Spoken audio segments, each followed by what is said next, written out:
माताओं एवं बहनों, चातुर्मासिक आराधना के दरमियान हम सबको मात्र और मात्र लक्ष्य बनाना है आराधक बनने का। क्या लक्ष्य बनाना है? आराधक बनने का लक्ष्य बनाना है, क्योंकि जब हम आराधक बनेंगे तब हम अपने भावों को शुद्ध कर पाएंगे। तो हमारी ये जो यात्रा है, ये जो वर्षावास की यात्रा चल रही है, इस यात्रा में मात्र और मात्र हमारा लक्ष्य भाव शुद्धि करना है। क्या करना है? सबका लक्ष्य बना? आपका लक्ष्य बना? बना क्या लक्ष्य? नहीं बना। कुछ लोगों का बना है। कुछ लोग आपस में एक दूसरे को पूछते तेरा बना क्या? मेरा थोड़ा बना था, थोड़ा नहीं बना था और थोड़ा बन रहा। लक्ष्य बना। घर से निकले, क्या लक्ष्य लेके चले? दादावाड़ी जाना। ये लक्ष्य लेके निकले ना, तो आपकी गाड़ी दादावाड़ी में आके कोई भी दिशा से आया, कोई इधर से आया, कोई इधर से आया, कोई सामने से आया, कोई पीछे से आया, चारों दिशा से लोग आए, पर सबका एम कहां था? दादावाड़ी आने। पूर्व से आने वाला पश्चिम की ओर मुख किया है, पश्चिम से आने वाला पूर्व की ओर मुख किया है, उत्तर से आने वाला दक्षिण की ओर मुख किया है, दक्षिण से आने वाला उत्तर की ओर मुख किया है, लेकिन पहुंचना कहां था? अभी का लक्ष्य, आज का लक्ष्य, अभी जो आ रहा है। कहां जाना है? कोई आपको रास्ते में पूछा कहां जा रहे हो? कहां जा रहे हो? दादा। आप घर से निकलते से लेकर के यहां पहुंचते तक आपने एक ही लक्ष्य रखा, कहां जाना है, तो आप पहुंच गए ना? आप पहुंच गए ना? दादावाड़ी पहुंच गए। लेकिन हमारे जन्म जन्मांतर से चली हुई यात्रा, ये मनुष्य का भोग, यहां तक अगर हम चल के आए हैं, तो हमारा लक्ष्य क्या था और क्या है? क्या है हमारा लक्ष्य? पिछले कई जन्मों से आपने, हमने, सबने खूब साधना की, बहुत प्रकार के प्रयत्न किए, बहुत प्रकार की तपस्या की, बहुत प्रकार का सहन भी किया, लेकिन लक्ष्य बना के चले हैं कि बिना लक्ष्य के बस चलते जा रहे, चलते जा रहे, चलते जा रहे? कुछ लक्ष्य था, आज कुछ लक्ष्य है। एक छोटा सा किस्सा है। एक बार चिंटू निकला, कहां जाने के लिए? आगरा। आगरा में क्या देखने लायक है? क्या देखने लायक है? ताजमहल। आप सबको पता है, आगरा जाओ तो क्या देखना? ताजमहल देख के जरूर आना। और वो आगरा जाकर के ताजमहल देखूंगा, इस लक्ष्य से तो निकला, ये लक्ष्य बना करके चला और जाकर के गाड़ी में बैठ गया। गाड़ी में बैठा, ट्रेन में बैठा, ट्रेन में भी इसको जगह कहां की मिल गई? खिड़की वाली जगह में। सच बताओ, इधर खिड़की के पास बैठने वाली बहनें, क्या होता है, थोड़ी हवा डायरेक्ट पहले अपने को मिलती। अब ये हवा क्या होती है? धीरे धीरे धीरे धीरे प्यार से एक झपकी दे जाती है, एक थपकी दे जाती है। हाँ, सीढ़ी खिड़की के बाजू में बैठो, हवा का झोंका आता रहे, और फिर जो रात भर नींद ना आई हो, वो नींद, ये हवा का झोंका, जिनवाणी, इतना प्यार दुलार, फिर क्या आएगा? हाँ, मीठी मीठी नींद आ जाती। वैसे ही वो चिंटू को भी झपकी आ गई और झपकी के दरमियान बाजू वाले ने रेडियो लगाया। आजकल तो चलता काम है, पर उस समय की बात जब रेडियो चलता था। उसने रेडियो लगाया, आगरा स्टेशन। क्या लगाया रेडियो में? आगरा स्टेशन लगाया।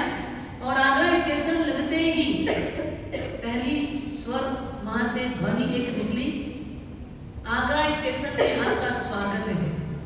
झपकी तो थी उसको, बाजू वाले को क्या चेतों को सिर्फ झपकी आई थी। अचानक उसने सुना आगरा स्टेशन में आपका स्वागत है। तुरंत अपना सूटकेस उठाया और बोला स्टेशन आ गया, मेरी नींद में कहीं छूट ना जाऊं। तुरंत खड़ा हुआ और गेट तक आया। गाड़ी का धीमा होना हुआ था, गाड़ी रुकी नहीं है, चलती गाड़ी है, धीमी हुई है। वो धीमी गाड़ी को भी सोचा शायद स्टेशन पीछे ना रह गया और मैं कहीं आगे ना निकल जाऊं, तो वही वो उतर गया। धीमी गाड़ी में भी उतर गया। उतरा, विचार किया कोई साथी मिले, किसी को पूछूं, किसी को पूछूं। तो अचानक एक व्यक्ति को पूछा, भैया मुझे ताजमहल तक जाना है, कौन सा साधन पकड़ूं? उसने बोला स्टेशन से बाहर निकलो, तांगा मिल जाएगा, तांगे में बैठ जाना और चले जाना। तांगा चलता था उस जमाने में। तो बाहर निकला, स्टेशन से तांगा किया। तांगे वाले को बोला, भैया मुझे ताजमहल तक जाना है, क्या लोगे, कितना लोगे? उसने सब तरीके से अपना ठहराया। सोचा ताजमहल जाना है, लगता है थोड़ा सा कमजोर है। इससे कमजोर है, बुद्धि बल से कमजोर है। चलो बुद्धि बल से जो कमजोर है उसको बनाओ बुद्धू। और उसने उस तांगे में बैठा तो लिया, बैठाया, थोड़ा इस गली में लेके गया, वापस राइट में मुड़ गया, लेफ्ट में मुड़ा, राइट में मुड़ा, लेफ्ट में मुड़ा, left right right left right left करते करते करते उसको उसने 2 घंटे तक घुमाया। तांगे में कितनी देर घुमाया? 2 घंटे तक घुमाया। घुमाने के बाद एक ऐसी गली के पास ले जाके खड़ा किया और बोला, देखो भैया इस शहर में, इस गांव में जितने भी लोग आते हैं वो सबको यहाँ से पैदल जाना पड़ता है। अब यहाँ से आप पैदल जाइए, लेकिन ध्यान रखना पहले राइट में मुड़िएगा, फिर लेफ्ट में मुड़िएगा, फिर राइट में, फिर लेफ्ट में, फिर राइट में, फिर लेफ्ट में, फिर राइट में, फिर लेफ्ट में। ऐसा आपको 13 बार मोड़ आएगा और आप राइट लेफ्ट ये ध्यान से मुड़ना। पहला राइट में मुड़ना, ध्यान रखिएगा, ठीक है। उसने उसका पैसा जो था वो दे दिया, तांगे से उतरा और पहला टर्न उसने राइट में लिया, थोड़ा चला लेफ्ट में लिया, थोड़ा चला राइट में लिया, थोड़ा चला लेफ्ट में लिया। ऐसा करते करते करते करते अचानक उसको मिंटू मिल गया। मिंटू ने पूछा, भैया सूट बूट टाई ये सब एकदम well up to date, breakfast लेके जा कहां रहे हो, किधर जा रहे हो तुम? अरे 6 घंटा हो गया, 2 घंटा तांगे में बैठा, 4 घंटे से घूम रहा हूं, मैं ताजमहल जाने वाला हूं, ताजमहल देखने आया हूं। 6 घंटा हो गया, ताजमहल मिल नहीं रहा है, तू बता कौन से रास्ते में जाऊंगा? तो मिंटू बोलता है, देख भाई तू 6 घंटे में थक गया, मेरे को तो 6 साल हो गया, मैं यहां दिल्ली का कुतुब मीनार खोज रहा हूं। 6 साल से दिल्ली का कुतुब मीनार खोज रहा हूं, तू 6 घंटे में थक गया। अब आप सच में ये बताना, एक उस जगह पे दिल्ली का कुतुब मीनार खोज रहा है, एक उसी जगह पर आगरे का ताजमहल खोज रहा है, और छोटा सा कस्बा है, एकदम पतली पतली पतली पतली गलियां हैं। एक ही गली में वो कितनी बार आ गया उसको कुछ समझ नहीं आ रहा, क्योंकि राइट लेके जब लेफ्ट से आया वापस वही गली आ गई थी, वही वही वही वही वही घूम रहा था। हम सब लोग कितनी बार घूम चुके, हम सब लोग कितनी बार घूम चुके। कहां जाना है? क्या बोलते हो? अच्छे से बोलो ना। जाना है तो बोलो, कहां जाना है? घर जाना है बोलो, क्या दिक्कत है? अरे वही असली घर है, घबराओ मत। असली घर को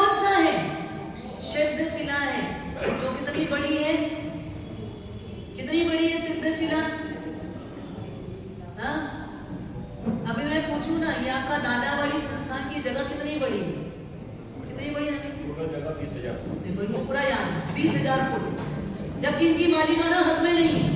हाँ, इनका मालिकाना हक नहीं है, पर दादावाड़ी से प्रेम है, दादा गुरुदेव मेरे हैं, दादावाड़ी संस्था मेरी है।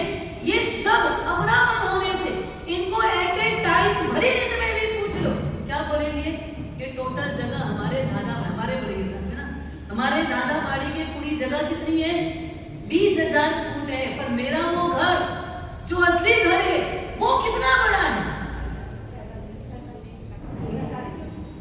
45 यूजन का, कोई 2.5 लाख हो रहा है, कोई 45 हो रहा है, कोई 4500 हो रहा है, कोई 45,000 हो रहा है, कितना बड़ा है। ये बोली थोड़ी चल रही है कि कितनी बड़ी जगह ले रहे हैं वहां पर जाके। हाँ, ये बोली नहीं है, सिद्ध सीधा कितनी बड़ी है, 45 लाख योजन बड़ी है, 45 लाख योजन की है। योजन आपके यहाँ वो मीटर नहीं है, ये योजन को नापने का मीटर आपके पास नहीं है।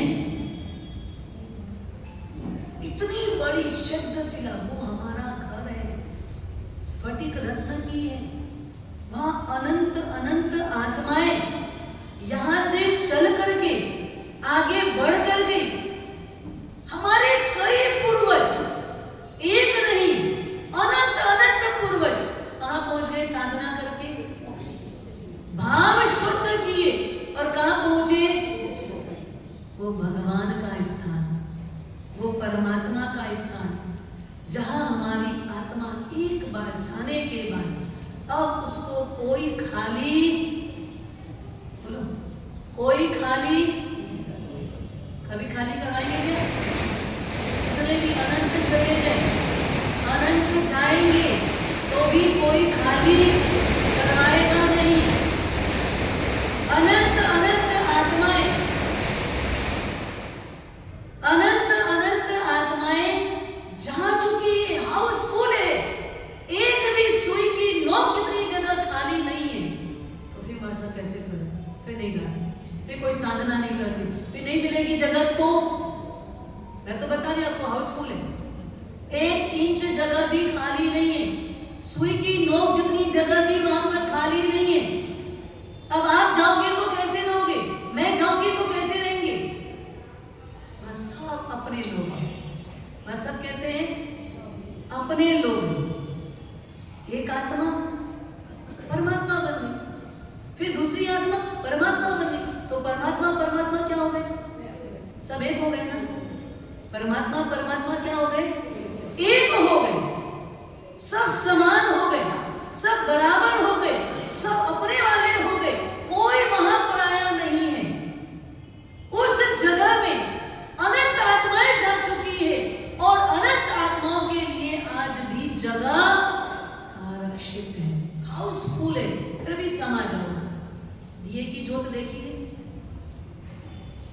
दिए की जोत देखिए, ये लाइटें होती ना, हाँ, इलेक्ट्रिसिटी वाली लाइटें होती, एक लाइट का इतना बड़ा प्रकाश 1000 वोल्टेज वाला पूरी जगह फैल गया, ये पूरा हॉल एकदम उजाले से, रोशनी से भर गया, पूरा हॉल भरा हुआ है। एक इतनी सी भी जगह ऐसी नहीं है जहां रोशनी ना हो। अगर दूसरी लाइट लगा दोगे वापस 1000 वोल्टेज वाला, तो क्या होगा, नहीं आएगा उसमें, वो रोशनी उसमें आएगी कि नहीं आएगी, पूरा हॉल हाउसफुल है, रोशनी से भरा हुआ है, हॉल कैसा हो गया, पूरे उजाले से भरा हुआ है, उसमें वापस 1000 वोल्टेज का आपने दूसरी लाइट लगा दी, तो वो रोशनी उसमें समाएगी कि नहीं समाएगी, तीसरी भी आपने लाइट लगाई, वो भी 1000 वोल्टेज की लगा दी, उसका भी एकदम तेज प्रकाश, वो भी प्रकाश इस प्रकाश के साथ रहेगा कि नहीं रहेगा, बताइए, रहेगा कि नहीं रहेगा, हाँ रह जाएगा ना। आप कितनी भी लाइट लगाओ, जितनी भी रोशनी है, एक दूसरे के अंदर क्या होगी, ऐसा तो नहीं होगा एक बार भर गया और अब दूसरी रोशनी आएगी तो भैया जगह ही नहीं है, चलो वापस, ऐसा तो नहीं होगा ना, उसको जगह मिलेगी। वैसे ही हमारी आत्मा वह ज्योत स्वरूप है, एक प्रकाश पुंज है, यह परात्मा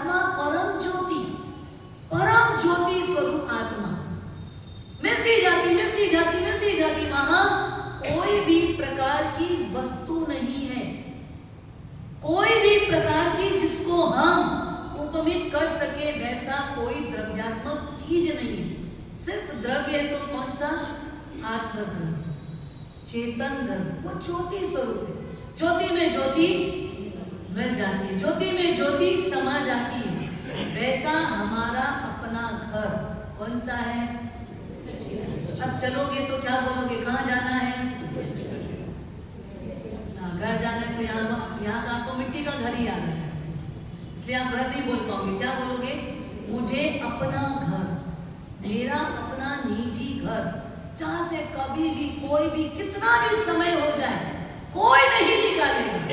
अनंत आत्माएं जा चुकी, किसी को आज तक कोई नहीं बोला तो भैया जगह खाली कर, दूसरे को भी आने दे। कभी कोई नहीं अपने को खाली करावे, ऐसा शाश्वत घर। पर ये घर में जाने के लिए मात्र और मात्र क्या करना है? क्या करना है? भाव शुद्ध करना है। क्या करना है? भाव शुद्ध करना है। कई बार प्रश्न उठता है, हम सब लोग इतनी सारी आराधना करते हैं, इतनी सारी साधना करते हैं, इतने सारे विधान करते हैं, इतनी सारी क्रियाएं करते हैं, पर आज तक अंदर का शुद्ध नहीं हुआ। कारण क्या? कोई कारण नहीं, बस इतना है अभी तक आप बाहर से करते करते करते चले आए, आप उसका मर्म नहीं समझ पा रहे। जो धर्म करो उसका मर्म समझो। अगर मान लो आपने एक रात्रि भोजन भी छोड़ा, बहुत बड़ा तप किया आपने। हम साधु साधियों को जो रोज की नौकासी करें, रोज का नित्य 24 हर ही करें, कोई व्यासना भी नहीं कर पाए, काष्ठा भी ना कर पाए, उपवास भी ना कर पाए, लेकिन सच बताना आप लोग वंदन करने आते हो? आते हो ना? और जब वंदन करते हो तो हमको क्या पूछते हो? स्वामी साता है जी, स्वामी साता है जी, पूछते हो ना? क्यों पूछते हो? कुछ तो तपस्या नहीं है, कुछ भी तो तपस्या नहीं है। नौकासी की है, 24 हर की है, ना व्यासना, ना एकाष्ठा, ना कोई पंच परमेष्ठी, ना कोई आंगन, ना कोई मांस खमण, ना अठाई, कुछ भी नहीं चल रहा है। फिर भी हम लोग रोजमर्रा में आके क्या पूछते हो? स्वामी साता है जी, सुख शाता है हमारे साथ, सुख शाता है हमारे साथ, क्यों पूछते हो? हाँ,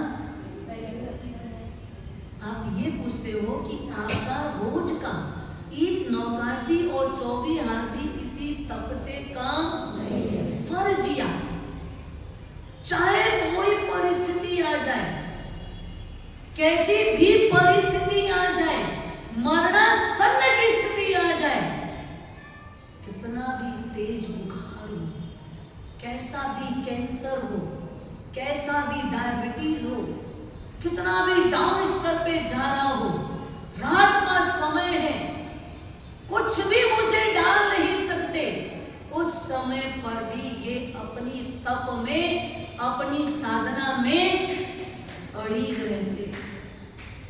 ऐसा इनका तप है। इसलिए आप गुरु भगवंतों को क्या पूछते हो? भले आपकी नौकासी है तो क्या हुआ, 24 हार है तो क्या, लेकिन आपका ये तप है, किसी भी परिस्थिति में नहीं छोड़ना। इसके ऊपर जितना करना है करे, कोई दिक्कत नहीं, लेकिन ये कैसा नियम है, इसमें कोई छूट, कोई आधार, कोई आधार नहीं, कोई छूट नहीं, कुछ भी नहीं, ये करना ही पड़ेगा, ये करना ही है।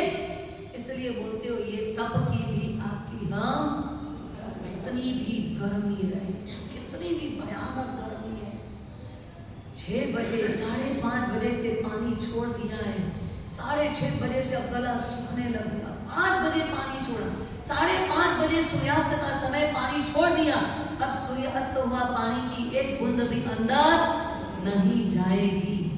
50 डिग्री तापमान में रहने वाला साधु कितनी भी पसीने से तर-बतर है,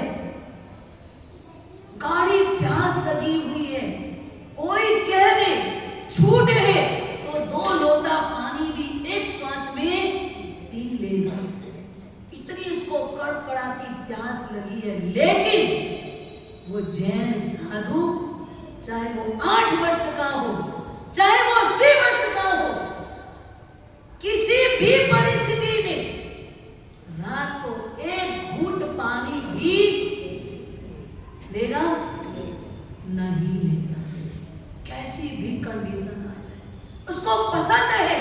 अगर प्राण निकल जाए तो परवाह नहीं, मृत्यु आ जाए तो मुझे कोई टेंशन नहीं, बस मैं तो परमात्मा की आज्ञा के अनुसरण में चलूं। ये है हमारी यात्रा, ये है साधु जीवन की यात्रा।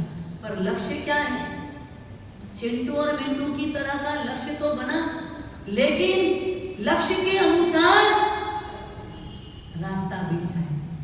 लक्ष्य तो बना लिया, कहां जाना है, कहां जाना है? हाँ महिपाल जी, कहां जाना है? एक बार बोल तो लो, अच्छे से बोलो, ताकत से बोलो। कहां जाना है? मोक्ष में जाना है। देखो हम सब लोग निगोद से निकले, पर कहां जाना है?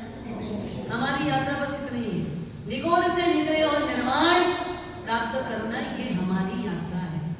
निगोद से निर्वाण की हमारी यात्रा है, बस मोक्ष में जाना है। कहां से चले हैं? निगोद से चले हैं, और कहां जाना है? पंच परमेष्ठी तक 5 सीढ़ी। कितनी सीढ़ी चढ़ेंगे? हाँ 5 ही सीढ़ी चढ़ना है।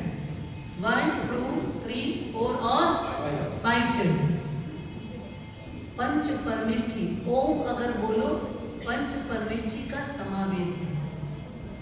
नमोरथ सिद्धाचार्योपाध्याय सर्व साधु में 5 परमेष्ठी का समावेश है। महामंत्र नवकार, जिसमें 5 परमेष्ठी को वंदन किया गया। 5 को ही वंदन है। कितने को वंदन है उसमें? वैसे अनंत को वंदन है, पर अगर हम पोस्ट की अपेक्षा से देखें, पद की अपेक्षा से देखें, तो 5 पदों को वंदन है। उन 5 पदों को प्राप्त करना, क्या करना है? उन 5 पदों का स्पर्श करना है, भाव शुद्धि के साथ। ऐसा नहीं कि सिर्फ तप करना है। कैसे करना है ये बता दूं मैं। उपवास तो करना है, तय है। उपवास तो करेंगे, कब? हाँ आज तो नहीं करेंगे, क्योंकि हमारा साहस तो हमारा पचकान पेट पूजा का हो चुका है। पचकान हम सब ने आर लिया है, जो नहीं पा रहा वो आज में करें, कोई दिक्कत नहीं। पर कल से हम क्या करेंगे? उपवास करेंगे। कल तो उपवास करेंगे, ये तय। कल 1 दिन का उपवास करेंगे और 1 सीढ़ी स्टेप आगे बढ़ेंगे। आज पहली सीढ़ी पे चढ़े, पर लक्ष्य सामने रहे। कहां जाना है? कहां जाना है? बोलते जाना, जितनी बार पूछो। ध्यान रखना, शाब्दिक बोलते बोलते भी अंदर तक आवाज चली जाती। न्याय है इली का भ्रमरी न्याय। एक न्याय है इली का भ्रमरी न्याय। उस न्याय का सिद्धांत क्या है? भंवरी, भंवर जो कि गुनगुन करती रहती है, वो भंवर की गुनगुन गुनगुन गुनगुन जब सुनती है, कौन? इल्ली। इल्ली भंवरे की गुनगुनाहट को सुनती जाती है, सुनती जाती है, सुनती जाती है, और उसी के आजू बाजू क्या करती है? घूमती है।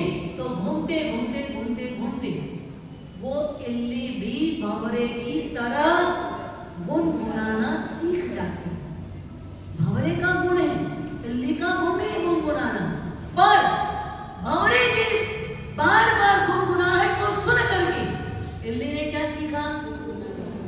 सीख लिया ना। तो हम लोग बार बार मोक्ष बोलेंगे, तो कभी ना कभी तो हम ठीक उसी रास्ते को पकड़ेंगे, जो रास्ता कहां जाता है? मोक्ष की ओर जाता है। इतना सुंदर अनुपम मनुष्य का भाव मिला। अब इसे हारना नहीं, हारना है क्या? अब इसे हारना नहीं है। एक बार प्रयास तो करना ही करना है। प्रयास करने में कमी नहीं रखेंगे, पुरुषार्थ करना ही करना है। लेकिन वो उपवास आदि तब कैसे करना है, किस प्रकार करना है? वो उपवास सिर्फ उपवास बाह्य रूप से नहीं करना, थोड़ी विशुद्ध भाव शुद्ध परिणति से दिन भर अपनी चेतना को बोलते रहना, अपनी आत्मा को बोलते रहना, जीवाराम तूने बाह्य से आहार का त्याग किया है, लेकिन अब तुझे आहार से होने वाले विकार से भी दूर होना है। किससे दूर होना है? आहार से होने वाले विकार से तुझे दूर होना है। आहार से दूर नहीं रहना है। आहार का विकार क्या है? आहार का विकार क्या है? हम जो भी चीज पसंद नहीं करते, किसी के भी द्वारा दी जाने वाली जो भी परिस्थिति हम पसंद नहीं करते, वो सब क्या है? हमारे द्वारा नहीं बोली, औरों के द्वारा दी जाने वाली जो भी परिस्थिति हमारे मन स्थिति को पसंद नहीं आती, वो सब क्या है? विकार है ना। किसी ने गुस्सा किया तो पसंद आता है, किसी ने चिड़चिड़ा के बोला तो पसंद आता है, किसी ने गुस्सा किया तो पसंद आता है, कोई अकड़ के प्रस्तुत हुआ तो पसंद आता है, किसी ने झूठ बोला तो पसंद आएगा, किसी ने चोरी की पसंद आएगा, किसी ने मायाचारी की पसंद आएगा। नहीं ना, कोई भी जागृति करेगा हमको पसंद, बोलो बिल्कुल नहीं आएगा। जो औरों के द्वारा ऐसी परिस्थितियों का निर्माण होने पर हम उसको पसंद नहीं करते ना। किसी का छोटा सा भी गुस्सा हमको पसंद, कोई तेज आवाज में बोले वो भी हमको पसंद, कोई ऊंची आवाज में बोले वो हमको पसंद, बोलते जाना नहीं है ना। कोई गुस्सा करके सामने प्रस्तुत होवे तो, कोई बड़बड़ाए तो, हाँ कोई बड़बड़ाए तो चलेगा नहीं चलेगा ना। मतलब हम चाहते हैं कोई अगर मेरे सामने आवे, मुझे बोले तो कैसा बोले? प्रेम से बोले, मधुर बोले, सत्य बोले, हितकारी बोले, कल्याणकारी बोले। तो ये काम हमको करना है। देखो पहला काम जिह्वा, आहार किससे ग्रहण करोगे? जिह्वा से। तो पहला रिस्ट्रिक्शन किसके ऊपर लगाएंगे अपन? जिह्वा के ऊपर। जिह्वा के दो काम है, कौन कौन से? खाना और बोलना। तो खाने पर तो हमने ब्रेक लगा दिया, बोलने पर पूरा ब्रेक नहीं लगा। बोलना पड़े तो बोलना, पर कैसा बोलना है? थोड़ा संयमित भाषा। काम जितना बोले कम बोले, काम जितना कम बोलना, लेकिन काम जितना ही बोलना, पर वो भी कैसा बोलना? जिह्वा का सबसे पहले अपन वर्क करेंगे कि हमारी जिह्वा आज आहार ग्रहण नहीं करे, तो कम से कम क्या करना? उसके साथ उसका जो दूसरा पार्ट है बोलने का, उस पर भी हम संयमित होने की कोशिश करेंगे। आहार तो पूरा कंट्रोल हो जाएगा, लेकिन इसके लिए हमको कोशिश एकदम से कंट्रोल नहीं होती। एकदम से कोई बोले कि मुट्ठी में बांध नहीं लो, तो कंट्रोल वैसा होता नहीं। पर हम सब उसके लिए क्या करेंगे? कोशिश करेंगे। और जो लोग कल उपवास नहीं भी कर पाएंगे, तो भी उनको कम से कम क्या करना है? क्या करना है? ये तो काम वो तब तो कर ही सकते हैं ना। ये तब हो सकता है कि नहीं हो सकता है? ये तब तो सबको करना चाहिए। इसके लिए किसी के पास शक्ति नहीं ऐसा होगा। पित्त होता है ये तब करने से, वॉमिट होती है तब को करने से, ये तब को करने से चक्कर आएगा, ये तब को करने से किसी की बीपी लो होगी, ये तब को करने से किसी की बीपी हाई होगी, कोई शुगर पेशेंट को परेशानी आएगी। हाँ, कम से कम जिह्वा का कंट्रोल कर सकते हैं कि नहीं कर सकते? घर में सुख शांति अमन चैन घर वालों को मिले और खुद के अंदर भी मिले, स्वयं के भीतर भी आवे, तो क्या करना है? नहीं तो बहुत सारे तप किए, भगवान के मंदिर में बैठ करके इतने अच्छे से एकदम ध्यान किए, एकदम ये मुद्रा है ना, एकदम आंख बंद, रीढ़ की हड्डी सीधी, और एकदम गुरुदेव और मैं उसके सिवाय बीच में कोई नहीं, प्रभु और मैं मेरे बीच में कोई भी नहीं। इतना हमने परमात्मा से लय लगाई, लेकिन जैसे ही वहां से बाहर भी नहीं आए, जूता पहनने की जगह पर आए, संयोग से ऐसा हुआ जूता एक दिख रहा और एक नहीं दिख रहा, इधर खोजा उधर खोजा, यहाँ दिखा वहां दिखा, आगे पीछे सब जगह खोजा। सच बताना वो प्रभु कितनी देर तक अंदर रहे?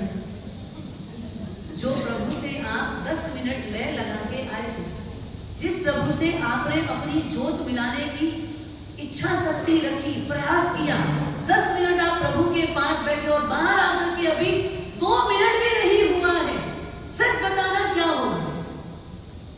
क्या होगा? जूता नहीं दिख रहा, जूता आपका दिख नहीं रहा, और संयोग से आज नया जूता पहन लिया है। क्यों? दादा कोई किस्सा जब शुभारंभ होने वाला। आज क्या है? स्थापना का सब 1 तारीख है, 1 तारीख को नया जूता पहनते, ये भी अच्छी बात। तारीख भी एक है, काम भी एक के लिए ही करना है। एगो हम, क्या काम करना है? एगो हम, मैं अकेला हूं, कोई द्वंद्व नहीं। एगो हम, मैं अकेला हूं, मैं अकेला हूं, मैं अकेला हूं, यही मात्र साधना करनी है। पर जब वो एक जूता मिला तो एगो हम लगा दो ना, एक तो मिल गया। और बात जी जो नहीं दिख रहा है ना, हमको तो चिंता उसकी हो गई। एक तो नया पहन के आया, वो भी कौन सा पहन के आया? बाटा कंपनी का, वो भी कितने का था? हाँ, 10,000 का था। आज पहन के आया हूँ। मंदिर में भी आने वाले लोग चोर होते हैं। क्या शब्द बोल दिया? मंदिर में आने वाले लोग भी ऐसे होते हैं। एक ही तो ले गए, चोर होगा तो दोनों ले जाता। चोरी करना होता तो बेचारा एक जूता ले जाके करेगा क्या? संयोग से बहुत समय के बाद पता लगा, 2 दिन के बाद वो डॉग ने लेके गया। और ले गया 2 जूते आके रखे थे। डॉग तो है बेचारा, उसके पास विवेक थोड़ी, हमारे पास तो विवेक है। क्या फर्क है? उसके पास विवेक नहीं है, वो ये नहीं समझ पाया, ले जाए तो दोनों ले जाओ, मैं भी मेरे पैर में पहन के घूमूंगा। पर वो बेचारा विवेक सिर्फ प्राणी नहीं था, उसने तो देखा बढ़िया नस्ल का जूता है, अच्छे किस्म का जूता है, नया नया है, चबाने में भी अच्छा लगेगा, इसको तोड़ने में भी मजा आएगा। पर उसका काम ही क्या है? 2 दांत से लेके इसको वो खींच खींच के तोड़ देता, कुछ नहीं करता, पहनता तो ही।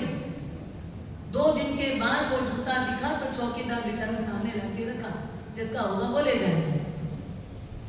आपने क्या सोचा? कौन लेके गया था? आज जाके छोड़ा, वो भी तोड़ ताड़ के छोड़ा, कोई नहीं ले गया। आप तो गॉड से मिल रहे थे, ये कौन है? आप गॉड से मिले, उस बीच में काम किसने किया? बस कुछ नहीं फर्क है। फर्क कहाँ है? डीओजी और जीओडी, बस इतना ही फर्क है। वो देखिए कि वास्तव में उद्धव ने क्या सोचा, वास्तव में देखो तो सही, वो परमात्मा से कितना मिला है। बस यहाँ हमारी कमजोरी है, यहाँ हम कम नसीब हो जाते, यहाँ हम लोग न जाने एक क्षण में कितने सारे अशुभ भाव ले आते, अशुद्ध भाव ले आते, और फिर सामने में गेट में बैठा था, उसको भी क्या किया? फटकारा। क्या करता है यहाँ पर बैठ के? ध्यान नहीं रखता। मैं यहाँ जूता खोल के गया था, तेरे सामने भी खोला था, कहाँ था ध्यान दे रहा? किसके लिए रखा है तुझे? अभी जाके ट्रस्टियों को बताऊंगा। फिर बेचारे ट्रस्टियों तक पहुंच गए। आप तो ट्रस्टी आपके जूते की रखवाली के लिए थोड़ी बने, और एक आपके जूते की रखवाली के लिए वहां पर गेट में थोड़ी बैठा है। संयोग से चला गया। वैसे भी मेरा था क्या? तो ये जो हमारे भाव अशुद्ध होते हैं, एक क्षण के लिए मुंह से निकला क्या? मंदिर भी आते हैं लेकिन चोरी करना नहीं छोड़ते। मंदिर में भी चोर लोग आते। अरे आप भी तो मंदिर जाके आए, वो भी मंदिर जाके आया हुआ, हो सकता है मान लो दोनों जूता भी कोई उठा के ले गया हो, मान लो, तो भी क्या सोचा? ऐसे तो मेरे हाथ से छूटता नहीं, मैं किसी को जूता जाके दिला सकता नहीं। ले गया तो ले गया, जो ले गया वो अच्छे से पहने, घबराए ना, डरे ना। और मैं भी अपना एक सोचा कि आज मेरा एक भार हल्का हुआ, नहीं तो मेरी आसक्ति थी, मेरा आकर्षण था, उसके प्रति मेरा राग था, वो भी मेरा आज कम हुआ। कोई बात नहीं, कोई आया, ऐसे तो मैं मंदिर के दरवाजे से रोज दान देना चाहिए, मैं दे नहीं पाता था, आज बिना दिए भी कोई ले गया तो मुझे उसने एक अवसर दिया। ये भाव ला सकते कि चला तो गया ना, गालियां देने से आएगा वापस? कोई चोर है ऐसा बोलने से वापस आएगा? नहीं ना। पर हमने क्या किया? एक क्षण के लिए अपने भाव मलिन कर लिए। अभी तो परमात्मा से मिल करके आए, वहां भाव शुद्ध करने बैठे थे, और गेट पे आते ही साथ मंदिर से बाहर भी नहीं निकले। क्या हो गया? ये भगवान मंदिर से बाहर तक तो जाता, मंदिर के अंदर तो परिसर को गंदा मत करो। और आपके वाइब्रेशन से क्या हुआ, हमारे ये परिसर में गड़बड़ी आ गई। आपके गलत भाव, आपकी गलत धारणा, आपकी गलत भावना, उसने क्या किया, यहाँ के परिसर के वातावरण को कलुषित किया। तो क्षण भर में ऐसे हमारे भाव बिगड़ते हैं, पर हमको अपने भाव बिगाड़ने नहीं है। एक आयंबिल करे तो सोचे मुझे आसक्ति को छोड़ना है। एक उपवास करे तो विचार करे कि मुझे परमात्मा के करीब रहना है। उपवास, उपवास शब्द का मीनिंग क्या है, करीब रहना। वास करना मतलब रहना, उप मतलब समीप, समीप जाकर के रहना। किसके, वासुपूज्य स्वामी के। किसके समीप रहना, स्वयं की। किसके निकट रहना, खुद के समीप रहना। ये हमारा लक्ष्य बने। परमात्मा की पूजा करें तो हमारा लक्ष्य रहे मुझे भी पूज्य बनना है, मुझे भी परमात्मा बनना है। तो हमारा लक्ष्य और लक्ष्य के अनुरूप कैसा हो, उस दिशा में आगे बढ़ना। पता लगा बोल तो रहे दिल्ली जाना है और कहाँ पहुंच रहे, एक छोटे से कस्बे में, चले तो सही लेकिन दिशा गलत है, तो पहुंचोगे क्या। दिशा भी सही पकड़ना, जो दिशा में जाना है उसी दिशा में चलना। उत्तर से चलने वाला दक्षिण की ओर मुख किया, क्यों, क्योंकि दादावाड़ी इधर आती है। पर दक्षिण से चलने वाला उत्तर की ओर मुख किया, क्यों, क्योंकि दादावाड़ी इधर आती है। उसके लिए दिशा इधर की है। अगर कोई बोले नहीं नहीं उत्तर से चलने वाला दक्षिण में चलता है, इसलिए मैं भी क्या करूंगा, दक्षिण में ही चलूंगा चाहे कुछ भी हो जाए। अरे भैया तेरा घर किधर है ये तो सोच, तू इस दिशा से आएगा तो इधर चल, उधर से वाला इधर चल, लेकिन लक्ष्य के अनुसार वही दिशा पकड़े जहां हमारे को मंजिल तक पहुंचने का अवसर मिले। कोई भी काम ऐसा मत करो जो काम आपको आपकी मंजिल से दूर लेके जाए, आपको आपकी मंजिल से दूसरी दिशा की ओर लेके जाए। अगर दूसरी दिशा की ओर बढ़ गए, चल तो रहे हो लेकिन पहुंचोगे कहां, कहां पहुंचोगे। एक दिल्ली खोज रहे, एक आगरा खोज रहे, और आप क्या खोजोगे वहां पर, क्या खोजोगे, खोजते हो ना, क्या खोजते हो भैया, ये संसार के साधनों के बीच क्या खोजते हो, सुख शांति खोजते हो कि नहीं। बस हमारे साहब और कुछ नहीं चाहिए, आपके पास आए सिर्फ सुख और शांति दे दो। किसको किसको सुख शांति चाहिए। अच्छा किसके किसके पास में है, किसके किसके पास में सुख और शांति है, हाँ? आपके पास में तो अपराध है, सारे साधन है, सारी सुविधाएं हैं, सब कुछ है, पर क्या नहीं है, क्या नहीं है हमारे पास, सुख भी है और शांति भी, कोई टेंशन नहीं, कोई तनाव नहीं, कोई भय नहीं, कोई चिंता नहीं, कोई फिक्र नहीं। अरे बारिश होती है लोग चिंता करते थे, हम क्यों चिंता करें फिर, बारिश होती है तो चिंता करने वाले हम लोग बैठे, हम क्यों चिंता करें। अरे बारिश आ रही, बाप जी गोची कैसे जाएंगे, बाप जी गोची कैसे जाएंगे, हमको चिंता ही नहीं होती। जब बंद होगी तब जाना है ना, नहीं बंद होगी तब तक नहीं जाना है। तो ये तो पिक्चर क्लियर है, ये संकल्प है। अब आप लोग चिंता करते हो, सुबह से आके बैठ जाते हो, बाप जी कोची, बाप जी कोची, बाप जी नीचे पर आ जाओ ना। अरे क्यों चिंता करना, जब तक आहार मिलने का समय नहीं होगा तब तक मिलेगा नहीं। आज अगर उपवास का योग होगा तो कुदरत प्रकृति अपने आप क्या करवाएगी, करवा देगी उपवास, कोई चिंता नहीं है। अगर इसको आज मंजूर है उपवास करवाना तो उपवास करवा देगी, इसको मंजूर है आज एकादशी करवाना, एकादशी करवाएगी, इसको मंजूर है नौकाशी में निपटा देना है तो ये बंद रहेगी, क्यों चिंता करना। जब जहां जितना मिलने वाला हो उतना मिलेगा। किसी समय मुझे एक साध्वी जी ने पूछा था, अभी आते आते में हम लोग एक छोटे से गांव में थे, सोनी जैसे गांव में 5 घर लोढ़ा लोढ़ा के वहां पर, तो एक थानक वासी साध्वी जी ने आकर के मेरे को पूछे, बोले आप मेरे से कितने घर पहुंच के जाओगे। अभी कैसे समझे कितने घर जाएंगे, जितने घर में मिलेगी उसके हिसाब से जाएंगे। पता लगा 3 घर में पहुंचे मिल गई तो चौथे घर नहीं जाएंगे, पता लगा तीनों घर में नहीं मिली तो चौथे घर जाना तो पड़ेगा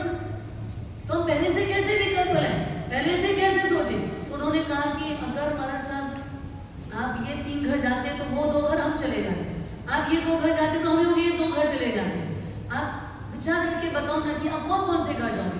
मैंने कहा अभी मेरा विकल्प ही नहीं है गोचे जाना, अभी फिलहाल वर्तमान में मेरा विकल्प ही नहीं है गोचरी जाना है। जब घड़ी में 11:30 पौने 12 के बाद कांटा खसकेगा तब सोचेंगे कि क्या अब गोचरी जाना है, और उस समय परिस्थिति होगी तो प्रार्थना उठा लेंगे, और उस समय परिस्थिति नहीं होगी तो कल जैसे बहने आई, अब जी 11:30 बजे गोचरी चलो, कहीं बारिश हो गई, तुमने कहा पौने 12 तक के बाद उठेंगे, बाप जी गोचरी चलो, 11:30 बजे मौसम बदल गया तो बारिश होगी तो हो जाएगी, होनी होगी तो नहीं लिखा होगा तो क्या करेंगे, अगर लिखा है आज का आहार तो अपने आप मिलेगा, हो जाएगा, तो चिंता क्यों। आप सोच के जाते हो लेकिन काम नहीं होता, और बिना सोचे जाते हो और काम हो जाता है, क्योंकि जो आपका लिखा हुआ है वो होगा। पुरुषार्थ करो, उसकी कोई मनाही नहीं, पुरुषार्थ हमारे यहाँ का नियम है, हर चीज के लिए पुरुषार्थ करो।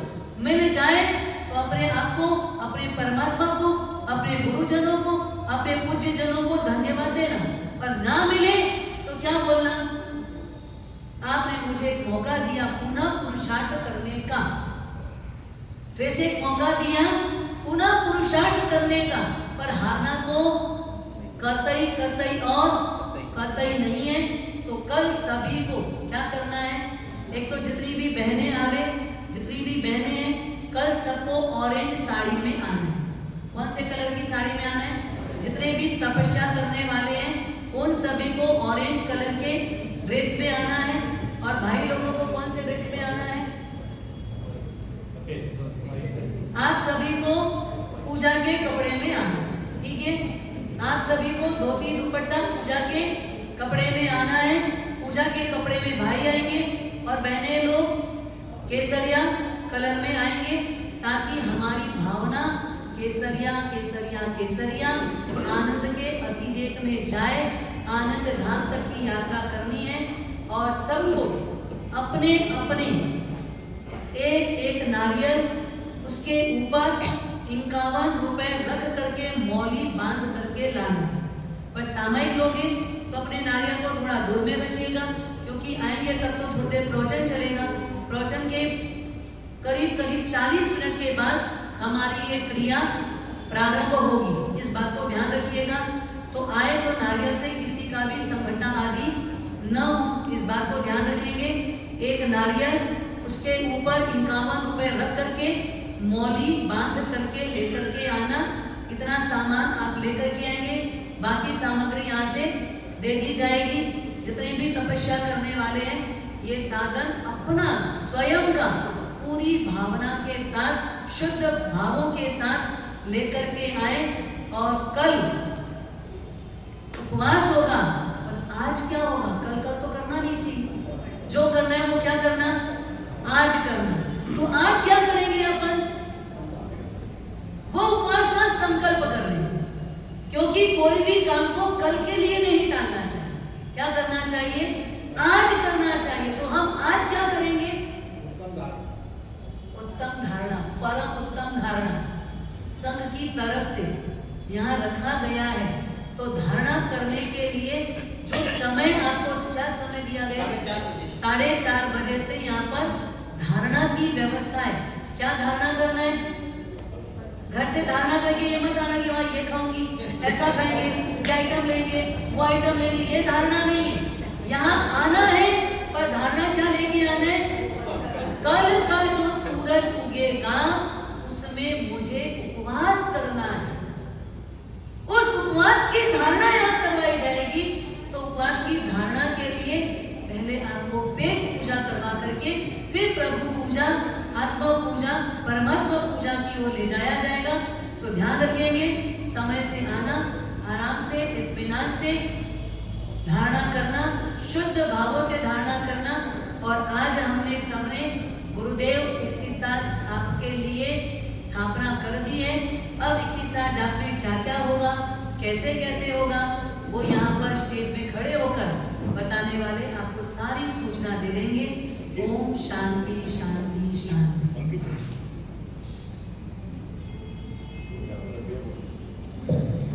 कल बोल रहे सभी लोग केसरिया साड़ी में आना, जो तब नहीं कर रहे वो भी केसरिया में तो आओ।